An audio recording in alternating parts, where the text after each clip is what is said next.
thought he was great. I just think he pounded the zone. But the off-speed stuff was outstanding. Um, Fastball command just seemed like it was 1-2 to every hitter. He did not chase the count at all today, and did a great job.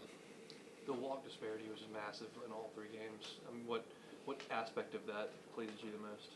I think it's twofold. I talk football terms a lot, but strike zone management in both sides of the ball is like the line of scrimmage in football, and you have to control it from the offensive side, because if you do and you don't swing at balls, it can create more offensive opportunity, but then you don't get yourself out at the plate also. So that's the offensive side of it. And then just the pitching, the just completely suffocating the zone. Coach Schreiber said something to me like after, it's like, hey man, like that's every pitch for a strike, and even the balls are close misses. And I think it was plus command, control, pitchability.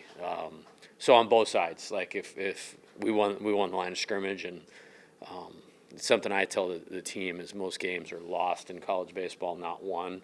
And we just want to be a hard team to play where we don't really give the other team anything. And it was a good start to that.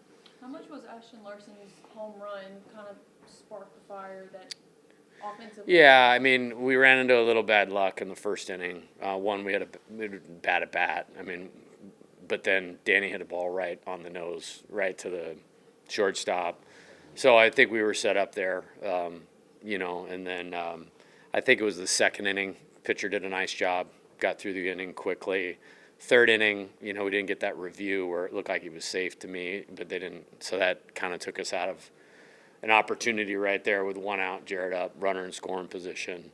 So I think it was like the first three innings weren't bad. We just, didn't crack through. But when you can pitch like that, there's not a lot of pressure on the offense. And the one thing we did do is we made him work in the first inning. I think he threw 29 pitches and early in the season, and you could see that second time through the order was going to start to labor. And, we got him. Those guys set the table. Jake, 2-strike hit. Danny, I believe, walked. And then Ashton did a nice job, got a pitch, and drove it. Coach, the bullpen was great all weekend. Yeah. How encouraging was it to see the depth and day after day guys go? Yeah, really encouraging. It's one of the exciting things about being the coach here is, the opportunity to recruit really good pitching. And, I've had all good teams. Really been lucky, never had a bad team. But you have great teams when you are good on the mound. I just used the lineman thing, but your pitching staff is your offensive line, and they did a great job, and they're getting better. Like they're better than they were in the fall, and that's a tribute to their hard work, a tribute to Coach Yeski, a tribute to Jamie, a tribute to Chris, a tribute to Isaac Trujillo.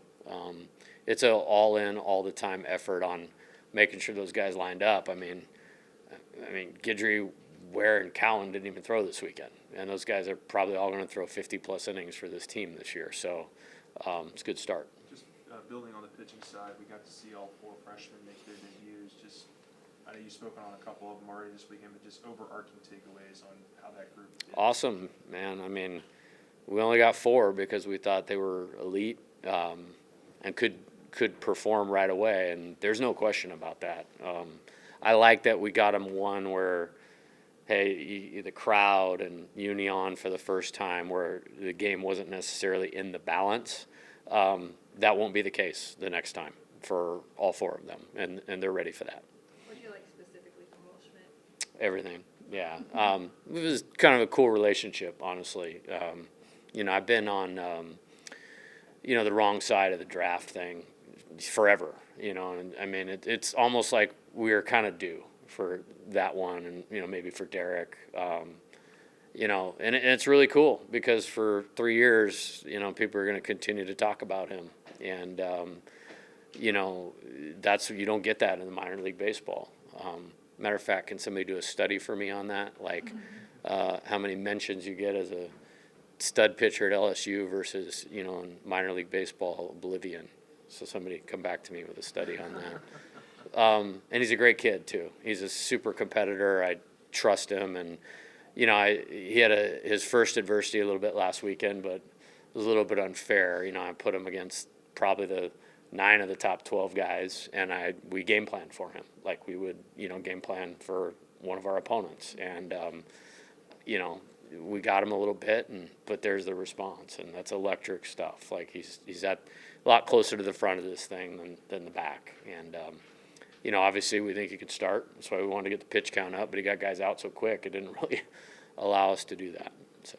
Did you notice with Chase that just his ability to mix in more of his off-speed stuff after the first inning that sort of helped? Yeah. I mean, again, they didn't drive in a run in the first inning. They did a good job executing a trick play, which we've worked on that. We haven't done it enough because we didn't quite do it right, but it's totally correctable. I'm glad it happened because somebody will try it again, and I'll make sure I do a better job lining them up for that. We almost ran it exactly right, but there was one piece we missed, and that's just because we hadn't worked on it enough. But in that context, they didn't drive in the run.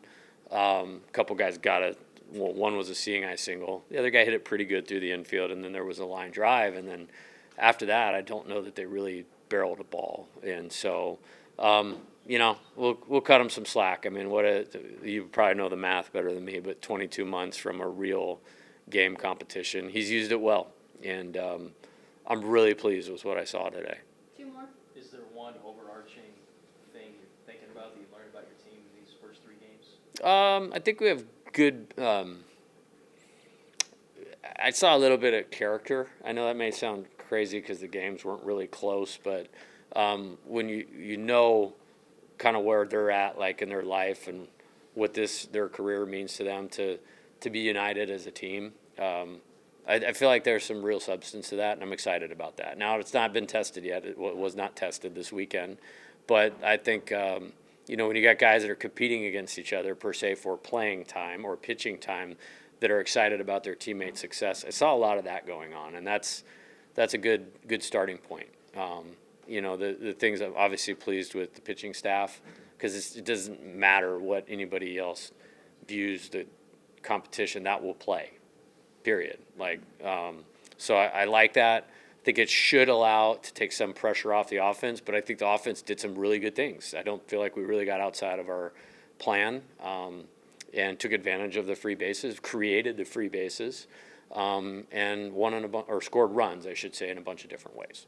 You guys were thrown out a few times in the base paths again today. How is that something you're going to look into as we? Yeah, I think, the first one was Stanfield. Yeah, okay, great catch, great tag. I think he was safe. And he went right away, and he anticipated it because Jones was up, and they threw a breaking ball in the dirt. No problem. I can't ask them to be aggressive and use this tool and have it not work out sometime. The one we made the mistake on was Larson went a little too far. It's the only thing he did wrong today. He went a little too far. So I didn't yell at Ashton. I yelled at Coach Simpson. He needs to be louder. Okay, this is the loudest college baseball stadium in the country. So the reason that one hurt is because now you got a guy on third with 2 outs. Now you need a hit instead of a ground ball to the middle of the field or a sac fly. But Ashton did exactly what he's supposed to do, run full speed all the time, no exception, think 2 bases at a time. He just kind of got caught in no man's land. So I addressed it with Coach Simpson. We're good. It was 3 for 3 on stolen bases. So, again, you can't do it both ways. If you pass the ball 65 times a game, you're going to throw more interceptions. If you run the ball 60 times a game, which nobody does that anymore, right? You're going to fumble more often. So I think it's a healthy balance because it's about scoring runs. And, how you score runs is really important. We need to be able to score runs in whatever type of game that we're in.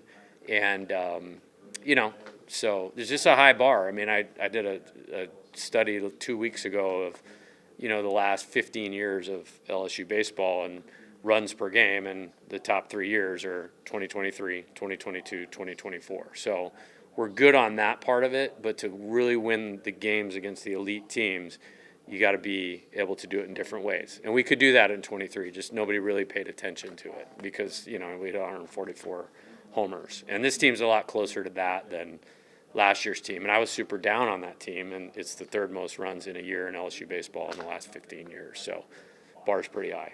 Thank you, Coach. Thanks, Coach. Thanks, Coach.